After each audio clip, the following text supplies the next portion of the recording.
জান্নাতুল ফেরদৌস পিয়া একজন বাংলাদেশি মডেল এবং অভিনেত্রী।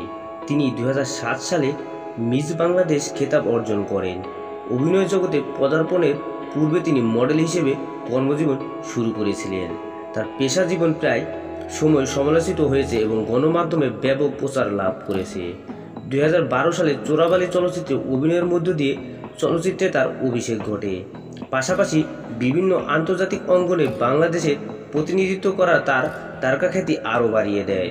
হ্যালো ভিউয়ার্স, আজকে আমরা জানবো জান্নাতুল ফেরদৌস পিয়ার জীবন কাহিনী। আর আপনি আমার চ্যানেলে নতুন হলে অনুরোধ করব সাবস্ক্রাইব করে পাশে থাকা বেল আইকনে ক্লিক করুন। পিয়া জান্নাতুল মডেল, উপস্থাপক, অভিনেত্রীর পাশাপাশি আইনজীবী ও ব্যবসায়ী পরিচয়ে নানা প্রাপ্তিতে পরিপূর্ণ জীবন তার।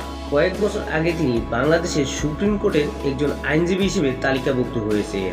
পিয়া জান্নাতুল 14 অক্টোবর 1991 সালে বাংলাদেশের খুলনা জেলায় জন্মগ্রহণ করেন। পরিবারের মানুষ তাকে পিউ বলে ডাকেন। তিনি London college of legal study থেকে আইন বিভাগ থেকে স্নাতক শেষ করেছেন।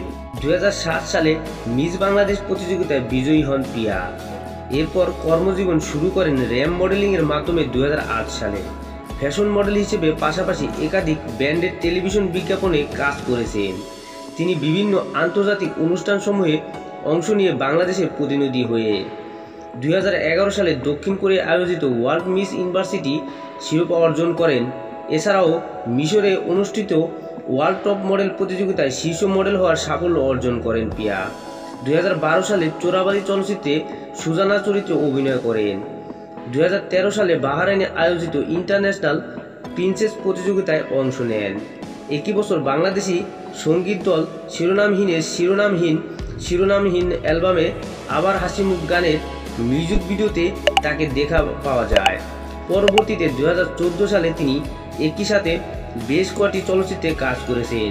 এর মধ্যে রয়েছে gangster returns, the story of summer এবং প্রবাসীর প্রেম ইত্যাদি। 2013 সালে মার্চে মিশরে রেড সি এল গোয়ানাতে অনুষ্ঠিত top model of the world 2013 প্রতিযোগিতার বিভিন্ন দেশের মোট 47 জন মডেলের সঙ্গে অংশগ্রহণ করেন পিয়া। এই প্রতিযোগিতায় বিভিন্ন প্রতিযোগীর সঙ্গে বিকিনি পরিহিত আলোকচিত্র নিয়ে সমালোচনার কেন্দ্রবিন্দুতে আসেন তিনি। সাম্প্রতিক একাধিক আন্তর্জাতিক সংবাদ মাধ্যমে আলোকচিত্রসমূহ ছড়িয়ে পড়ে। ব্যক্তিগত জীবনে পিয়া 2014 সালে ফারুক হাসান সামিরের সঙ্গে ঘর বাঁধেন পিয়া। সামির তার দীর্ঘদিনের বন্ধু ও প্রেমিক ছিলেন।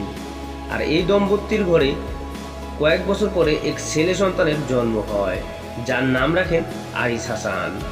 তার উল্লেখযোগ্য চলচ্চিত্রের মধ্যে রয়েছে Chorabali, gangster returns, the story of Samara, প্রবাসীর প্রেম কি বুঝিনি, ছিটমহল ইত্যাদি। এছাড়াও তিনি 2টি নাটকে অভিনয় করেছেন, to be or not to be, প্রজাপতির সুখ দুঃখ। তিনি একবার মেরিল প্রথম আলো পুরস্কারের জন্য মনোনীত হন। এছাড়াও তিনি বাসাস পুরস্কারের বিজয়ী হন। এছাড়াও তিনি miss Bangladesh 2007, world miss university দক্ষিণ কোরিয়া 2011, JAY ফেস ইন্টারন্যাশনাল দ্বিতীয় স্থান 2012, miss India princess international 2013, top model of the world মিশর ইত্যাদি।